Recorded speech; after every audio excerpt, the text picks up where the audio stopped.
had an interest in cars, and partly through my father. When I was 17 and I was learning to drive, he always wanted an MG T-Type, so we're talking 68 here. They were about 100 quid, and my father kept saying, well, you know, you could, because I was working, you know, doing sort of Saturday jobs, you know, and I bought an MGTA, 1936 MGTA, which I ran as my own sort of private transport right through university.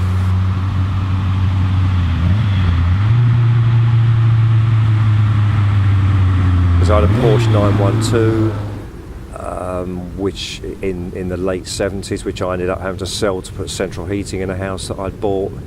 But I've always tried to have nice cars. You know, I like playing around with cars. I do most of the work on them myself. And then I had a 1300G, similar to this, but obviously lower spec, not a works car. And then this car came into the frame, and I had a bit of spare money, so I wasted it on that.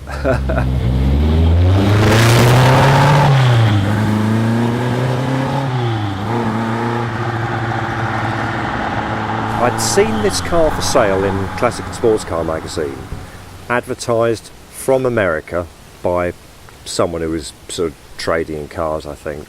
I contacted this guy, and it was about 13.5 grand, I think. And I thought, well, that's good, you know, I'll get in touch with this bloke. And he sent me some photographs, and I said I'd buy it. But in the period of time of doing that, he managed to find a customer in America. It was far more convenient for him to sell it to someone in the States than it was to ship it to me. So it got sold on, and I didn't think any more about it. But through the car club, through the Alpine Renault car club, somebody told me that it had been then sold on to this guy called Rob Beckman, who was running he ran a fast food business, I think, but it was going down the tubes, and he needed to sell this car along with a beautiful Elva BMW that he had. And I managed to persuade him to ship it back here, and then I've owned it ever since. And it was a bit of a wreck really when I bought it.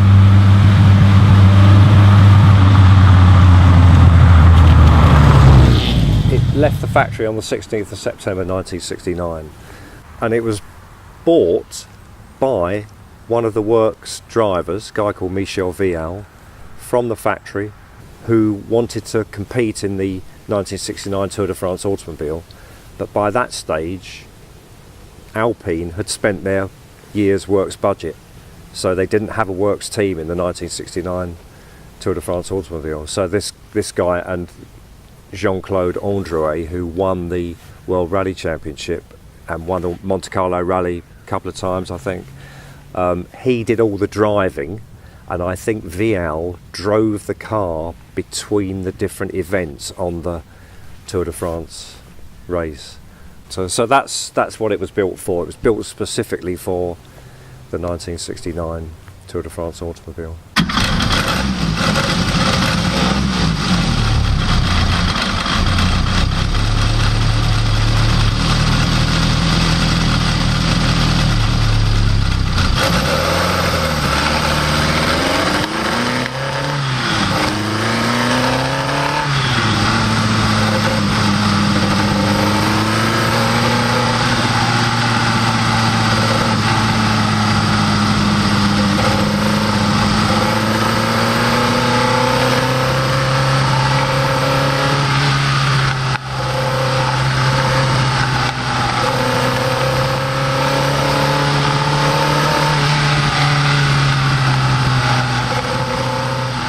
In the standard cars, the engine's 1296, and it's the engine from the Renault 8 Gordini, twin 40 DCOE Webers.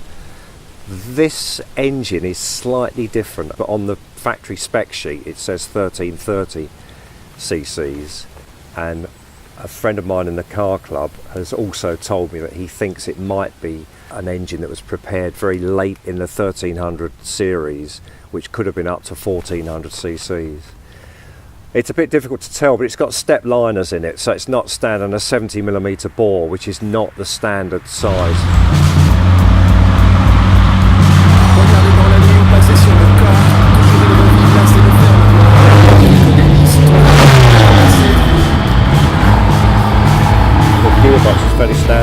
5-speed box.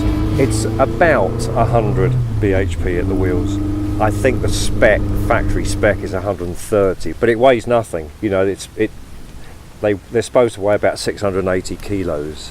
It's what makes them very good for hill climbing. You've got the engine in the back, you've got 80 litres of fuel in the back, so you've got a huge amount of weight over the back wheels, so they're great for hill climbing. I mean, really fantastic.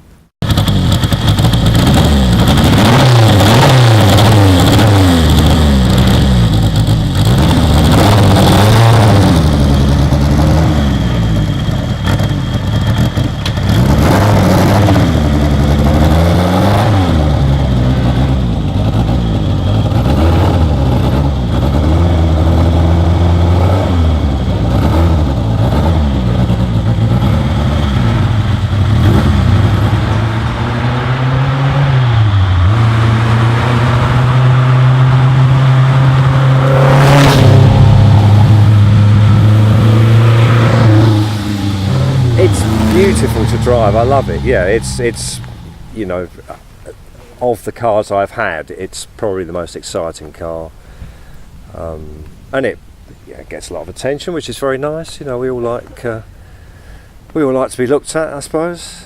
Yeah, it's an interesting car to drive. It's a bit like driving a roller skate.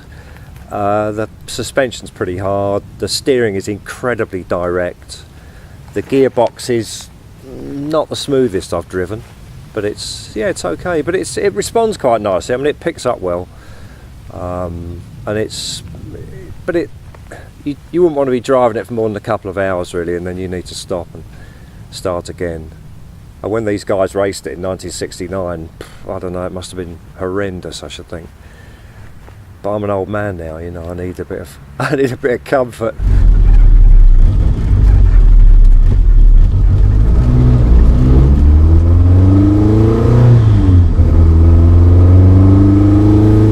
Lovely to own a car that was raced in a rally. I've got photographs from the time.